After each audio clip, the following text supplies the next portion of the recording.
A viúva negra, para quem não sabe, como você explicou aí, né? Ficou viúva, recebeu, né? Passou a receber pensão, né? Porque aquele falecido tinha qualidade segurado, né? Sim.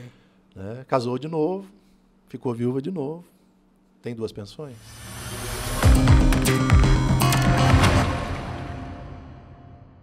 Vamos começar mais um bate-papo jurídico. Hoje eu estou aqui com o Dr. Marcos Vinícius de Carvalho Rodrigues e o assunto do dia é acumulação de benefícios do INSS. Se é a sua primeira vez neste canal, já se inscreve, deixa o seu like e compartilha este vídeo para que ele alcance mais pessoas. Dr. Marcos, para quem não te conhece, se apresenta, por favor. Rafael, sou o Marcos Vinícius de Carvalho Rodrigues, advogado.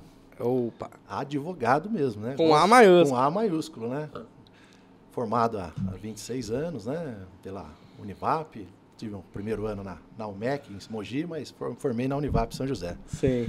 E estamos aí na luta, né, bem especial contra o INSS, né, que você conhece bem, a fundo, eu diria. Mas vamos lá, a gente escolheu esse tema que ele dói no pessoal, porque ou a pessoa ele tem aquele sonho de ganhar 2 benefícios, né, e ter uma qualidade de vida melhor, né, receber 2, ou então ele tá com um problema que às vezes o INSS está querendo cortar enfim, chega no escritório já com a qualidade de vida caindo, né? Então esse é um problema grande, né? Então vamos lá, doutor. É possível receber 2 benefícios? Como é que é essa situação no direito brasileiro? A gente sabe que é difícil receber um benefício no INSS, né, Rafael? Quiçá 2, né? Mas, né, ainda que a regra geral seja pela impossibilidade de acumulação, né, de ter mais de um benefício. Sim. Por ser regra, né? Aprendemos na faculdade isso, né, ainda que esteja longe a faculdade. Sim. A regra ainda permite exceções, né? Que possam acumular, né? E é muito curioso essa situação de acumulação, porque invariavelmente, a gente escuta isso no escritório, né? Pessoas chegando, mas doutor, falaram para mim que não podia receber benefício, eu já recebo uma pensão do meu marido. Sim. E falaram que eu não podia aposentar. Eu falei, mas como assim? Quem falou isso para a senhora? Exatamente. E pode, né? Um exemplo claro, né? A pessoa é pensionista, e ela pode, eventualmente, receber, né, desde que contribua para o INSS, né, por um determinado tempo, pode também, além de ter uma pensão, ter aposentadoria, sua aposentadoria, né? E em cima do que você está falando, doutor Marcos, a quantidade de casamentos que a gente conseguiu realizar por conta de uma informação correta não está escrito. Porque desde a época que eu era do INSS, chegava várias viúvas pensionistas perguntando, olha, eu posso casar? Porque me disseram que se eu casar eu perco a pensão por morte. Bem lembrado, né? Mas era uma proibição, né? Isso era uma proibição anterior à Constituição de 88, né? Porque tinha aqueles benefícios de filha solteira, né? Principalmente de militar. Exato. E tal, e ficou enraizado na população, né, que ela precisaria manter a solteirice, senão, né? Ela perderia a pensão, né? No caso, a filha solteira, né? Mas isso é muito comum mesmo. A gente, quase toda semana, você atende uma pessoa que se a pessoa não chega lá por esse motivo, a gente questiona, fala, mas peraí, a senhora recebe um benefício, mas por que a senhora não é aposentada também? Ah, mas falaram para mim que eu não podia contribuir, porque senão eu perderia a minha pensão por morte. Sim. E pode sim, pode sempre, né? Repito, desde que seja contribuído previamente, né? Atinja os requisitos e também tenha direito, né? E não perde a pensão, né? Vamos frisar bem isso. Você pode ser aposentada e pode ser pensionista. Não só a mulher, o homem também. Né? É bom deixar.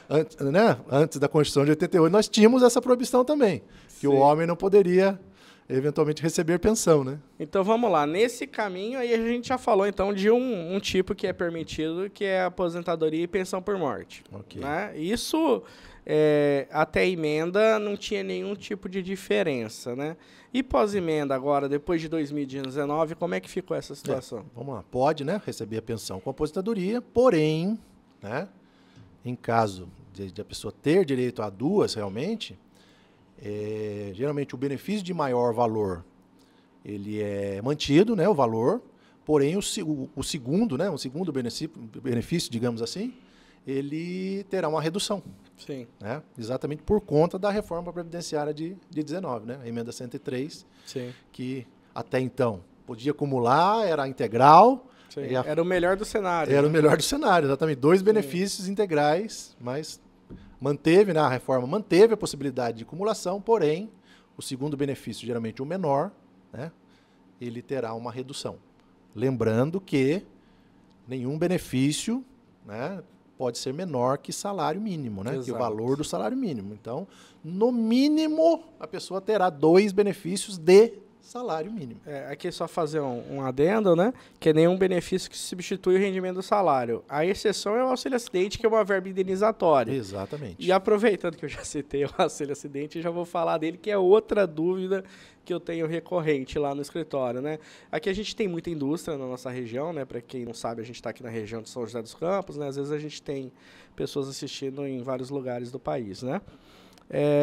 Então vamos lá, é uma região muito industrializada, então o benefício de auxílio-acidente ele é uma realidade na nossa região. A gente tem vários casos de concessão. E daí sempre a pessoa que está recebendo auxílio-acidente, né, que já está em gozo desse benefício, ele tem dúvida se ele pode ou não aposentar e manter os 2 benefícios. Como é que era, como é que está, enfim, como é que é esse cenário? A nossa região, realmente, nós temos muito auxílio-acidente, né? Já tivemos mais, né? Houve uma melhora gradativa, né? Graças a Deus, né? Dos acidentes de trabalho, propriamente dito. Mas temos mesmo uma grande demanda disso, né? E pode ou não receber auxílio-acidente com aposentadoria? Já pôde. Sim. Né? Até 97, né? Havia a possibilidade de quem recebia auxílio-acidente, aposentando, manter os 2 benefícios.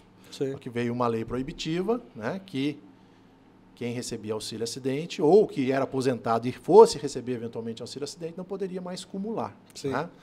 Mas também existe uma legislação que aquele que aposentar-se e estava recebendo o auxílio-acidente, o INSS será cessado o auxílio-acidente, né, cortado, mas ele deve somar o valor do auxílio-acidente às contribuições para apurar o valor da aposentadoria. O INSS faz isso, Rafael? Não faz, Rafael. Acontece com raríssimas exceções. É raro, mas acontece muito. É raro, mas acontece pouco. Enfim, né? Você sabe bem disso.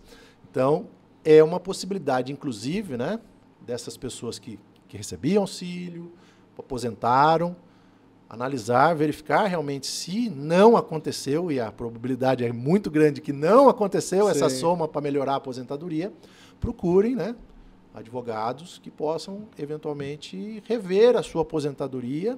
Exatamente. E às vezes com valores bem interessantes, né, nessa revisão, né? E às vezes acontece até, né, eu acho que você já deve ter visto situações assim, em que a pessoa tem uma ação antiga, se ele acidente correndo, né, aconteceu um acidente lá meados da vida dele, recursos infindáveis do INSS, aquela ação com 10 anos ou mais, né, às vezes a gente vê alguns assim até hoje, né, embora hoje melhorou bastante com o processo eletrônico. E daí o cara acaba aposentando antes. É normal, absolutamente normal ele ter direito à aposentadoria, ele exerce e está aposentado. Quando vem a concessão do auxílio-acidente, o INSS implanta o auxílio-acidente, ele recebe o precatório dele, né, referente àquela concessão, mas nem sempre há revisão na aposentadoria. Né? Exatamente. Que é um detalhe que às vezes passa despercebido. Às vezes, inclusive, o INSS certamente esquece, não tem interesse nenhum de fazê-lo, né? Sim. E às vezes também o próprio segurado, né, com o seu constituído, né, se esquece disso e precisa lembrar. É um valor, são revisões que demandam uma questão muito melhor para o benefício, né? Há um aumento interessante, substancial, às vezes, no benefício de aposentadoria quando a pessoa recebia o auxílio-acidente. Sim. Né? E vamos falar da mamãe, né? Salário maternidade, né? A gente viu várias notícias até de intermediadores falando de salário maternidade. O salário maternidade ele entrou no radar aí do brasileiro, que era um benefício meio esquecido, né? Exato. Então vamos lá. Salário maternidade a gente acumula com alguma coisa, um auxílio doença, às vezes a mamãe está precisando se afastar também. Como é que fica isso? O salário maternidade não cumula com o auxílio doença, né? Com o auxílio por incapacidade temporária, né? Sim. ele não tem como. Mas nada impede, né, que uma aposentada receba o salário maternidade. Sim. Né? Não tem nenhum problema nesse sentido. Por que não pode receber com auxílio doença, né, Rafael? Porque entende-se que é uma incapacidade, entre aspas, né, a maternidade, né? Então estaria meio conflitando com o auxílio doença. Um bis in idem. Exatamente. Então, nesse sentido não. Mas, no mais, não tem nenhum problema o recebimento de salário maternidade com aposentadorias, né? Sim. Eu vou falar de um benefício. O próprio auxílio acidente, né? Que estavam falando até. Se a pessoa recebe um auxílio acidente, também não tem nenhum impedimento para que ela goze do salário maternidade, né? Legal. Eu vou falar de um benefício que o pessoal às vezes nem sabe que é previdenciário, que é o seguro-desemprego. Exatamente. Que daí, pouca gente sabe disso, inclusive. Ele é previsto na Lei 8.213 do INSS, mas ele tem toda a regulamentação numa outra lei, onde é toda explicada. E como a operação de pagamento não é dentro do INSS, a pessoa não vincula esse direito a um benefício previdenciário normalmente, mas ele é, por essência, né? Seguro-desemprego, doutor. Então, a pessoa, né, tá trabalhando e daí já está aposentada, porque acontece muito, né? A pessoa aposentou, continuou no mercado de trabalho, não quis se afastar ou não pôde se afastar, porque a renda é pouca e precisa complementar, e daí nisso ele é mandado embora. Como é que fica a questão do seguro-desemprego nesse cenário? Não recebe, né, Rafael? A lei não permite isso, infelizmente não permite. O sujeito aposentado, né, que é uma realidade do nosso país, né, o sujeito aposenta, sim. Na verdade, ele começa a receber a aposentadoria, mas ele não aposenta realmente, né? Ele aposenta só do ponto de vista financeiro. Exatamente, ele mantém-se no emprego, né, às vezes no mesmo emprego, né, outros mudam de emprego, né, e estando aposentado e ficando desempregado, ele infelizmente não pode gozar, né, do seguro-desemprego por conta da incompatibilidade, né? Sim. Dos benefícios, né? Mas muito bem lembrado, né? Poucas pessoas sabem que o seguro-desemprego ele é um benefício previdenciário. Sim, por definição. Por definição legal, né? Sim. Está na lei do 813, que é a lei mãe do INSS. Né? Exatamente. E outro benefício também que entrou no radar do brasileiro, que de uma forma negativa, auxílio reclusão. Né? Eu acho que você deve ter recebido já uns 300 memes de auxílio reclusão, um monte de notícia inverídica falando que a família recebe X mil reais, enfim. Isso aí permeia o imaginário popular, né? Exato. Né? Vamos falar dele, então. Vamos explicar rapidamente o que é auxílio reclusão e os casos que a família pode receber benefício junto, não pode, como é que fica isso? Então, o auxílio reclusão, para quem não sabe, ele está lá na legislação, inclusive no capítulo, juntamente com a pensão por morte, né? Sim. Ele segue praticamente por quê? O benefício de auxílio reclusão, ele não é para o preso. Exato. Ele é para os dependentes do preso, como a pensão é para os dependentes do falecido. Exato. É como se a pessoa tivesse morrido. Exato. É a mesma situação, só que o fato gerador é diferente. É a única coisa que muda, mas a situação em si é muito, muito correlata, né? Então, o auxílio reclusão, por ser devido aos dependentes do preso, né, ele tem impedimento na questão do auxílio doença, né, o auxílio por incapacidade temporária. Ele não pode, né, o preso estar recebendo o auxílio doença e, conjuntamente com a família, recebendo o salário maternidade. Né? Tem uma vedação. Tem uma vedação legal nesse sentido, né? Mas não impede que a pessoa seja pensionista, né, de um outro marido, entre aspas, aí, ou o filho já perdeu a mãe e eventualmente possa receber o auxílio reclusão. Exato. do decorrente do pai preso, por exemplo. Sim. Nada impede. E vamos falar uma questão do valor dele? Só em passagem, não é nem o assunto do dia, mas já que a gente está falando de auxílio reclusão, quanto que é o valor? É 7 mil reais, 5 mil reais, igual o pessoal fala? Nenhum, não. Todo ano sai uma resolução, né, Rafael? Pagando coisa pouco mais de salário mínimo, nada disso que o pessoal divulga tão equivocadamente, né? Sim. E tem que lembrar também uma outra coisa, que para deixar o auxílio reclusão, o encarcerado ele tinha que estar trabalhando ou contribuindo para o INSS. Então, assim, não é uma questão assim que qualquer pessoa que vai presa vai deixar esse benefício também. O que a gente chama de qualidade, se manter, né? O preso tinha que ter qualidade de segurado, né? Sim, que só se obtém sendo contribuinte. Contribuinte, né? Então, senão também não gera direito ao auxílio reclusão para os dependentes, né? Então não tem como. Legal. Agora, a gente foi falando, né? E eu queria falar agora o caso mais emblemático de acumulação, é a dupla aposentadoria. Eu acho que é a cerejinha do bolo, né? Quem nos procura realmente tem essa vontade, a dupla aposentadoria. Eu acho que tem pessoas que te procuram para fazer planejamento previdenciário, para ver se consegue essa dupla aposentadoria, né? E etc. Vamos lá, existe a possibilidade de dupla aposentadoria no INSS ou outro regime? Como é que fica essa situação? No INSS, nós temos vedação, né? Não é permitido o recebimento de duas aposentadorias, né? Pelo mesmo regime, que é o regime geral, né? Do INSS, né? Não é permitido. Né?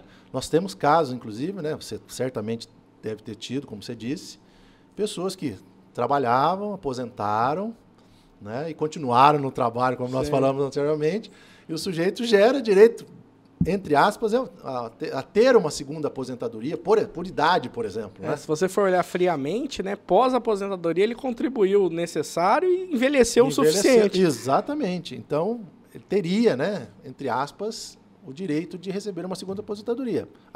Não tem porque a lei veda categoricamente essa situação. Mais duas aposentadorias é possível, e até 3, né? Sim. Desde que de regimes previdenciários diversos. Né? Exato. Nós temos o regime geral do INSS, temos o regime próprio, né, dos institutos, por exemplo, aqui em Jacareí nós temos o IPMJ, né? Sim. Dos servidores públicos, né? Então, é muito comum. Eu tenho conhecimento, Rafael, por exemplo, é cliente minha que tem 3 aposentadorias. Sim. Por quê? Professora. Certo. Né? Professora, trabalhou contribuindo para o INSS, cumpriu os requisitos, conseguiu se aposentar. Trabalhava também em concurso público municipal e concurso público estadual. Sim. Depois. Né? Preencheu os requisitos no IPMJ, recebeu a aposentadoria e depois no Estado também recebeu uma 3ª aposentadoria.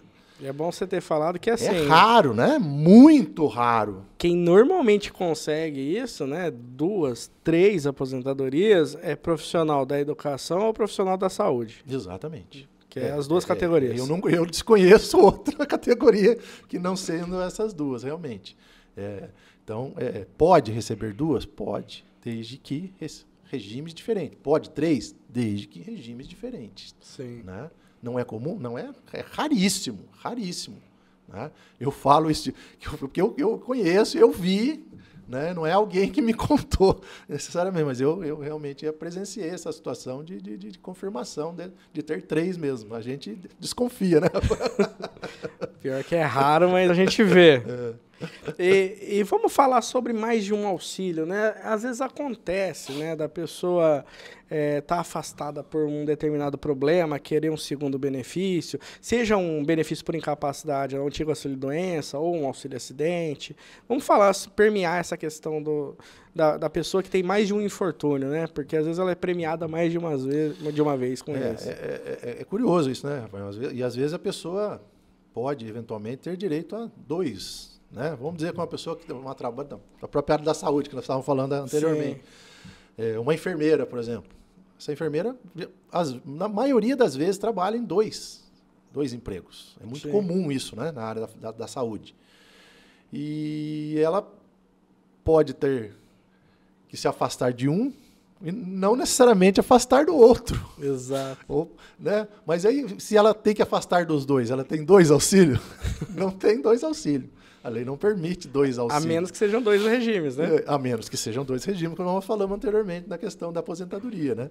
Mas, sendo do regime geral do INSS, não tem possibilidade de 2, ainda que ela trabalhe em 2 empregos. Né? Foi bom você falar nisso, que essa é outra dúvida que o pessoal tem, assim, com muita frequência.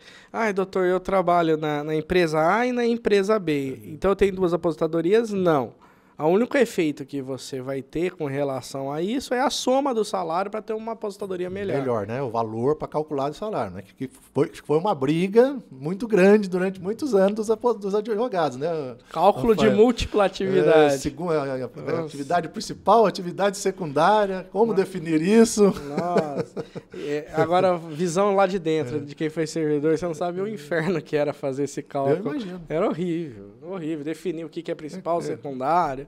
E tinha uns casos que geravam aberração, que que não necessariamente, né, o salário maior era a atividade principal. Exato, né? era invertido. Porque o que acontece? A pessoa, ela estava trabalhando, aí ela foi mandada embora. Recebeu o seguro-desemprego, começou a contribuir para o INSS, como contribuinte individual nesse caso, né? Nisso, ela ficou um tempo contribuindo, voltou para o mercado de trabalho, onde era a principal fonte de renda dela. Mas, de forma temporal, ela é atividade secundária, porque a pessoa continuou recolhendo como contribuinte individual e nunca parou. Então, nisso gerava um problema sério, porque ela recolhia no salário mínimo como contribuinte individual e no teto como empregado. E o teto era atividade secundária. Incrível. Aquelas aberrações jurídicas. Aberrações, né? E você tendo sido, né, chefe de agência, ficava lá na mesa, né? Um bom tempo. O que fazer? Ah, meu Deus. E aquele negócio, né? Você bem sabe, né? Que já militava contra a gente ali, né? Na época. Não tem o que fazer. Porque chega o INSS está preso no que diz a lei, no que diz o decreto e a instrução normativa. A gente não conseguia fugir, né? Diferente de um juiz que tem um olhar um pouquinho mais aberto. Muitas das vezes, né, doutor? Procure os direitos do seu cliente, que é melhor, né? Aqui não vai ter jeito. A gente só não podia dar o cartão, mas se pudesse... Sim. Mas vamos lá.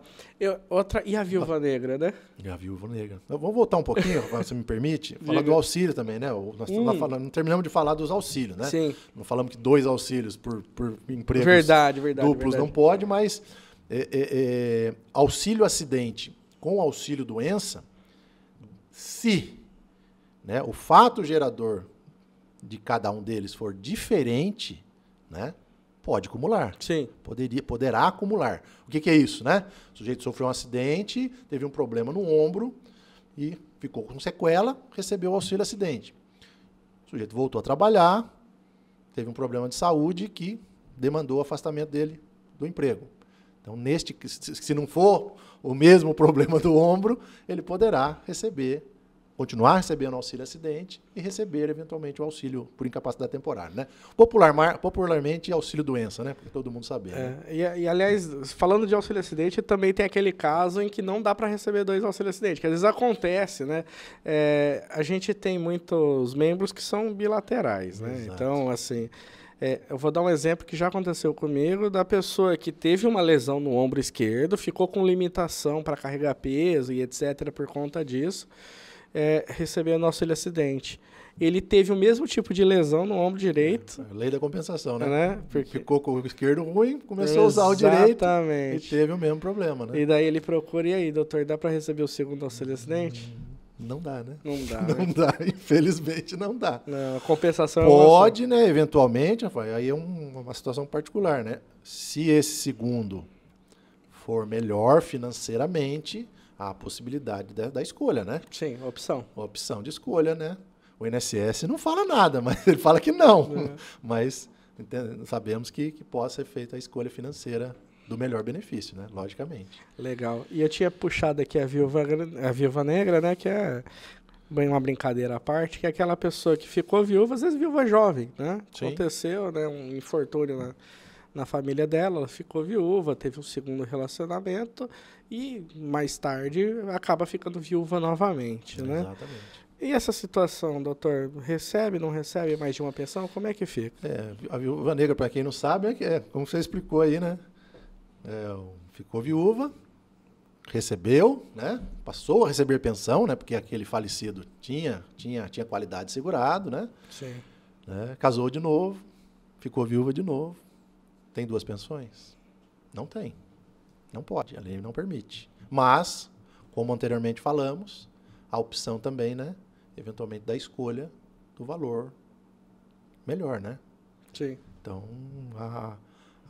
Duas não pode acumular, mas pode duas pensões, por exemplo, para um filho. Sim, sim. Né? Para um filho que perde os pais, sendo os pais, por exemplo, segurados, o filho menor de 21 anos pode, ou inválido, né? Pode eventualmente acumular duas pensões. Sim. A própria mãe, né? A mãe pode receber. Invertido também, né? A mãe pode receber duas pensões também, pelo falecimento do marido e eventualmente de um filho. Às vezes acontece justamente isso, né? Eu já tive situações que eu já vi, né? Da viúva recebeu a pensão de filho, né? Porque só moravam os dois, o pai já tinha ido embora, né? Ou como está na moda hoje, foi comprar cigarro, né? Sim. E daí ela recebia a pensão do filho, porque o filho era que provia. Mantinha, né? Ela era dependente do filho. Exato. Então, né? E daí depois, quando ela ficou sozinha, né? Acabou tendo um relacionamento, e daí esse marido veio a faltar, e ela pediu a pensão do marido aí nesse caso. Então ela já tinha a pensão do filho, porque dependia dele naquele momento, e ela com o casamento começou a depender do marido e veio eu já tive um caso exatamente nesse exemplo que você deu. E essa senhora foi ao escritório depois de muita insistência de uma amiga que falou, mas por que você não consulta um advogado? Mas ela foi ver, na verdade, a aposentadoria dela. Sim. Ela estava com dúvidas porque ela recebia pensão, se ela poderia aposentar. E ela podia aposentar, porque ela contribuiu. E aí eu questionei ela, mas peraí, mas a senhora não falou que é viúva? Eu falei, eu sou viúva. Mas a senhora não recebe pensão do seu marido por quê? Porque falaram para mim que eu não poderia receber. Sim. Uma segunda por já receber do meu filho. Eu falei, não, então a senhora tem um benefício, agora a senhora vai ter 3 benefícios. Que é uma das raras exceções. Das raríssimas exceções. na questão de acumulação de benefícios, realmente. E deu, graças a Deus, deu certo. E doutor, vamos falar quando dá tudo errado. Porque às vezes a pessoa tá lá recebendo quietinha, né? Eu comentei que a gente ia falar sobre isso, né? Que é aquela situação, a pessoa está recebendo 2 benefícios. O INSS efetivamente concedeu 2 benefícios para ela e num determinado momento, por uma auditoria interna do próprio órgão ou auditoria externa do TCU, CGU, chegou-se à conclusão de que aqui um daqueles benefícios, ou ambos os benefícios, são irregulares. Exato. Como é que funciona isso daí? Como é que é esse processo, então, para o interessado se defender do INSS, fazer a comprovação de que ele tem direito ou que ele não precisa devolver, enfim, como é que é isso? Olha, nesse caso especificamente, né, ainda que todos, a gente aconselha, né, estar sempre acompanhado, né, quanto ao INSS, sempre acompanhado com advogado. Desde o início. Desde o início, aliás, antes, né, antes de pedir a aposentadoria, certamente, ou a pensão, seja o que for, mas nesses casos específicos em que o INSS observa que a fraude, um erro, alguma coisa em recebimento de 1 ou até 2 benefícios, né? E assim sendo, ele vai querer receber de volta tudo que ele pagou. Nos últimos 5 anos. Que ele entende indevidamente, né? Pago. Então, repito, aconselho a procura assim, de um advogado para que a pessoa possa fazer defesa, né? Administrativa previamente, né? Eventualmente para demonstrar sua boa-fé naquilo, para mostrar que não tem erro, muitas vezes não teve erro que o INSS está alegando, né? Sim, sim. E não sendo possível o êxito na seara administrativa, certamente demandar judicialmente, né? Sim. Aliás, eu preciso retificar uma informação que eu dei, que eu falei nos últimos 5 anos. Depende. Porque, assim, o INSS, geralmente, nesses casos, ele pode abrir a cobrança dos últimos 5 anos, do que ele entende indevido. Agora, se ele entender que teve má-fé nessa acumulação, ele pode cobrar tudo. Não tem 5 anos, exatamente. Não tem prescrição. Ele pode exigir o pagamento, né, a devolução pelo segurado, não só dos 5 anos. Exato. Que é a regra geral, né? E existe um entendimento administrativo que fala assim, né, algumas interpretações que alguns servidores dão, que se está previsto que é proibido receber A com B, e a pessoa está recebendo, mesmo que eu tenha, a administração pública concedeu errado, mas era vedado, então ele tem que devolver tudo que ele está de má fé, porque a lei proíbe. Aí já sempre proibiu, né? Exato. Então tem umas interpretações bem distorcidas, né? Mas tudo tem a possibilidade de demanda, né? De exercer o contraditório, né? você tem direito a se defender, né? Contra o INSS. Não é simplesmente... O duro é o sujeito chega no escritório, né, com uma cartinha do INSS dizendo que cortou o benefício, que o cara já fica desesperado. Sim. E vem lá, né, e o senhor tem que devolver 300 mil reais.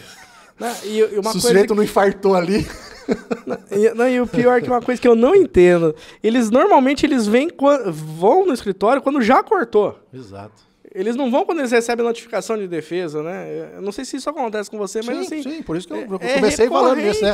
Desde o início, conselho, em especial nestes casos de apuração de pagamento indevido de benefício, que procura um advogado para que a pessoa tenha realmente o direito de fazer uma defesa adequada. Sim. Né?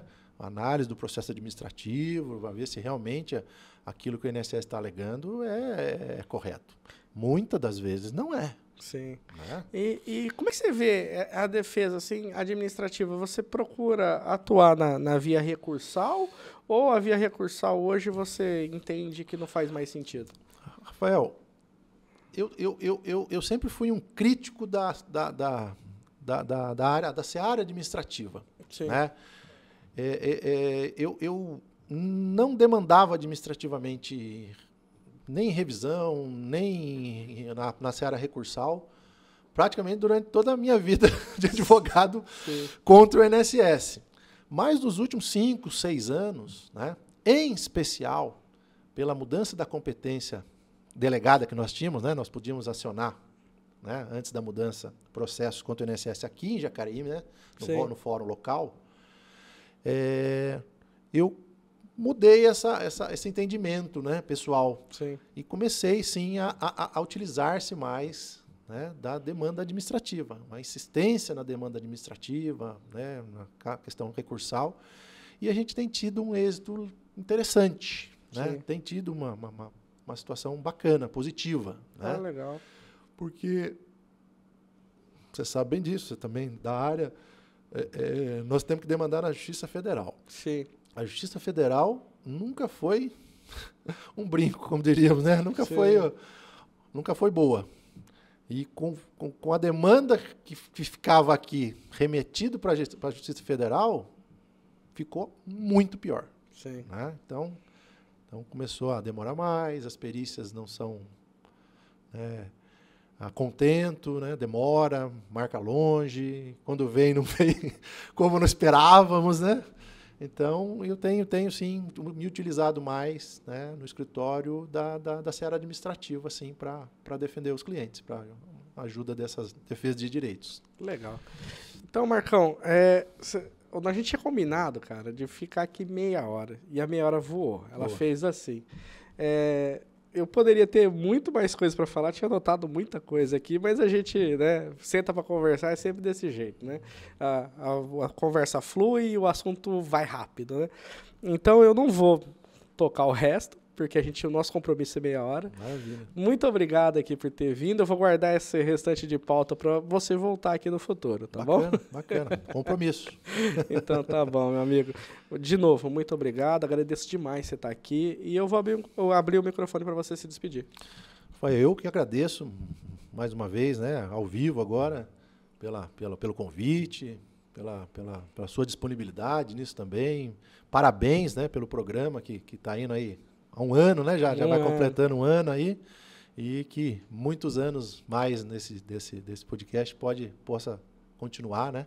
Que está sendo muito legal. O pessoal está tendo um comentário aí, é muito bacana. Que bom. Espero que o nosso também o seja. Então é isso, por hoje é só. Siga as nossas redes sociais, acompanhe o nosso trabalho, se inscreve neste canal e até o próximo episódio.